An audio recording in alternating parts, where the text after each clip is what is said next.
Good morning, everyone. Jeremy here from flatwarecreations.com. I'm just going to do a hopefully short tutorial on how to make these fork spinners, or how I've been making them. Just some of the key points that I want to point out is whenever you're making your first piece, your stand, you want to make sure that your legs are spread out so that you get a nice base, and at the top of your piece of your fork or spoon, whichever you end up using, you want to make a small divot. I take and I make the divot with my hole punch, not hole punch, but my center punch, and then while I'm bending, I try and get that to be as center as possible, as vertical as possible. The next big part is that you need to make sure that the tine that sits in that hole, you've sharpened to a nice point. It doesn't have to be super sharp, it just needs to be pointy enough to stay in the hole so that whenever you set it up together, it has the least amount of resistance. And there we go. So it's a definite balancing act. Another main thing I've found is that you want to keep your center, your base, as vertical as possible. So if you add wiggles like we did here, you want to make sure that it's going up and there's small bends, because this piece here, if you look at it, the tine is almost dead center of the circle. If you made a complete circle, that's how it balances. You can offset that circle some and make different wobbles or different patterns, but the key is to get that fork tine up and to the center. So those are the main points for this. As far as the fork tines, you can bend them backwards really any way you want, because most of the balancing is already done. You don't have to do anything with these if you don't want to, because they're just going to continue the circle. The weight is the same. It's getting this top tine right to that center spot so that it balances well. Okay, so what I've done already is, sorry, you get me as the cameraman again today. So I have my metal hammer. This is just to make a harder punch with the center punch. I'm going to do this with just these pliers. They're round nose pliers. I forget the name of them. Snap ring pliers, I think. I cut the tips off. They're really strong automotive pliers. Then I have my base fork and the fork that I'm going to wrap, or the fork that I'm going to make the spinner. So we'll call it the base and the spinner, because I don't know what else to call it. So for your base, you want to have something that has an edge, a big enough spot so that you make your center punch and you don't really have to worry about it jetting out to one side or the other. This fork, most of the silver plating's gone. It doesn't have a whole lot of pattern, and the end is pretty chewed up here. So this is one way to use the pieces that we have no other use for. And this guy, I'm doing it in silver plate because it's just so much easier to work for the camera. Again, to try and keep this short if I ever stop talking. So I flattened the base out. This piece is still curled. I'm going to end up curling it around in the press. So the tools that I have are my hammer, my punch, and my pliers, and I'll be using the Flatwareable bender press for some of the bends. This guy here, my friend. Alright, so let me get you guys set up. I'm going to just go through this The first thing I found, it's so much easier to do before you even start, is get your center hole, your punch. You want to get it right in the middle and try and go straight down into it.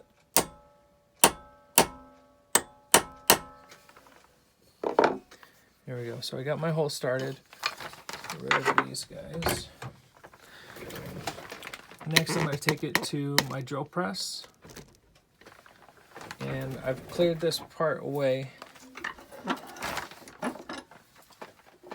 And all I'm going to do, be careful, watch your fingers, because if this goes up and slides off, it's very easy for this to go into your fingers. So just be really careful. I'm going to grab it down low.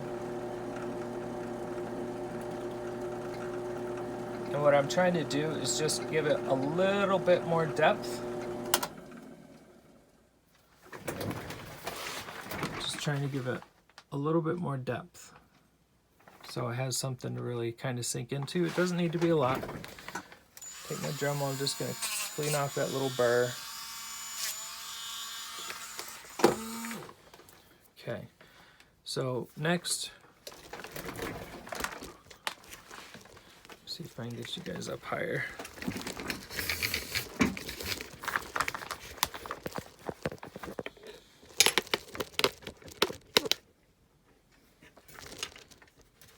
Okay, let's see how this works. All right, so next I'm going to,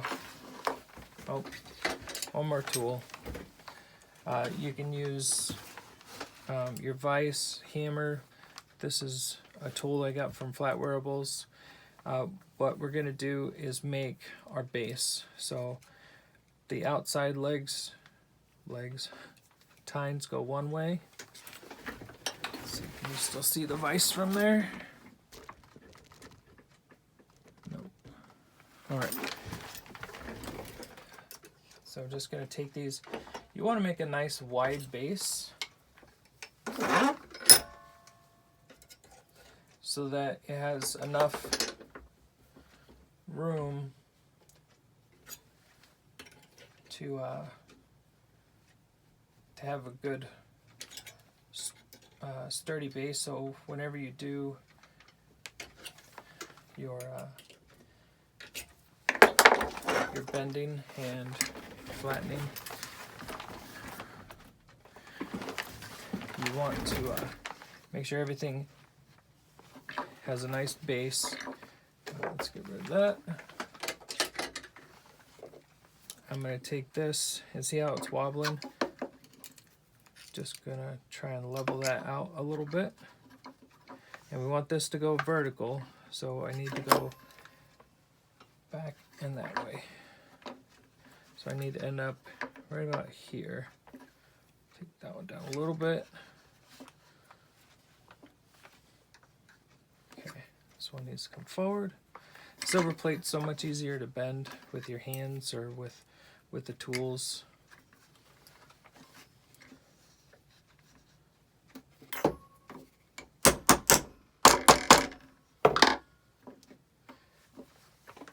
And so I have these flat pliers. Sometimes these just kind of wiggle up. I just want to kind of flatten those out. There we go. Now you feel, now the base is nice and solid. Just to keep this short, I'm going to make this just straight.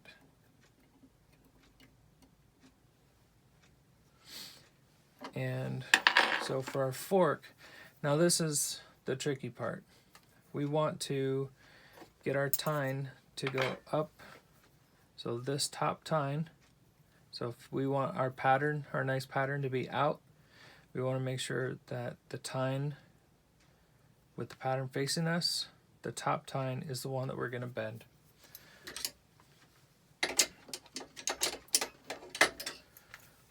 So we've got that tine. We want to bend it in. And we want to bend it out.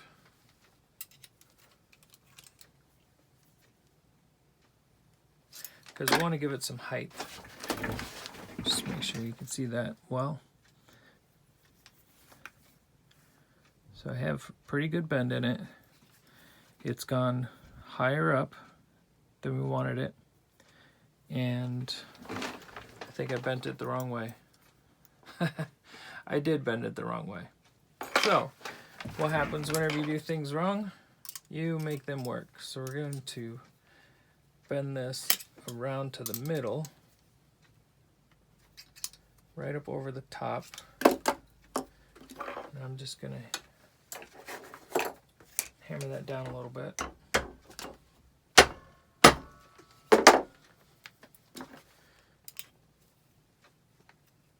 Bring it up.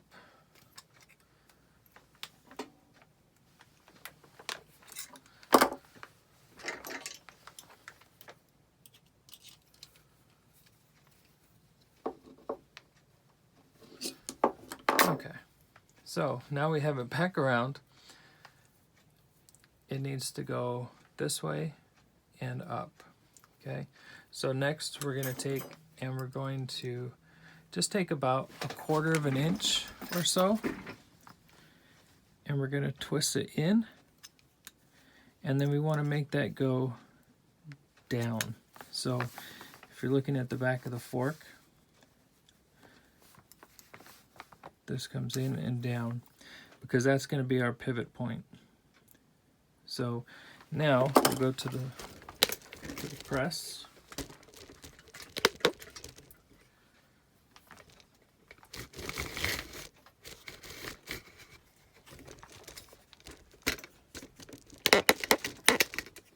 And what I'm going to do now is we need to make our circle. So what I have is I think it's the second smallest block with a piece of, it's actually a coupling that I cut out the inside of. I can't see the size on it anymore, but it fits just over this, just to give it a little bit more size. We're going to use our block here. Just make sure this doesn't hit the camera. There we go. Okay, so this is our inside. We need this to curl around this way. So I'm just going to put that in there, and I'm going to start my bend. I make it pretty solid bend all the way around.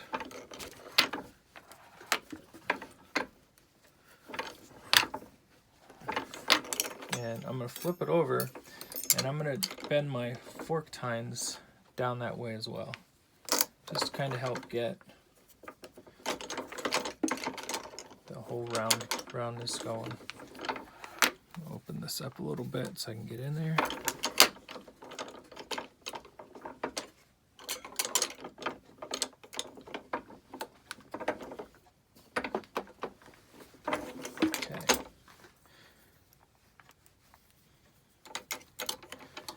This fork does not want to do what I want it to. And in those occasions, we can either beat it into submission or eventually get what we want. There we go, now it's starting. Okay. Now what I have is a nice circle.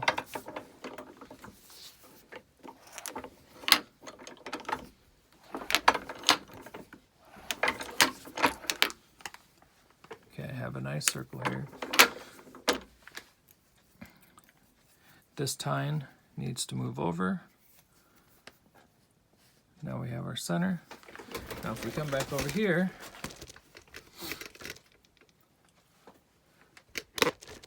the physics says that this should sit here and spin.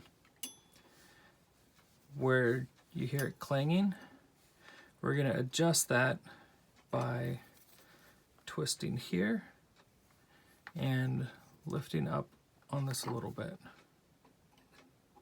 to try and get it out a little bit farther. The next step, do you see how the fork tine is kind of at an angle? I want to bend that down a little bit. Just a little bit. And I want to take now and I want to sharpen this. So I'm just going to use my Dremel and my sanding drum. It doesn't have to be super sharp. You just don't want that flat point on there. By making that more of a point, you get less friction and it will spin a lot easier.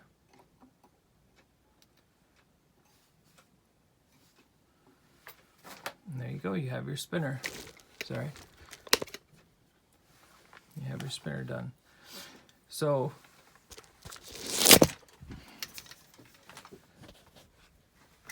and you can decorate your tines, you can twist your curl, but as far as the physics part goes, you need this tine to go into the inside, and then down with your tip. And being towards the center of the circle. Now, your fork tines can go out of the circle, they can go backwards this way, and that's not going to hurt it. You just need this tine in the center of your main circle. Okay? I hope that helps. I just did a design right before this. I turned into this wiggly guy. This is just the main regular size pin. I had to start from the end first. If you start at this end, it gets really hard to get everything where you want it. But I hope that helps you guys. Have an awesome day. And this is Jeremy from Flatware Creations.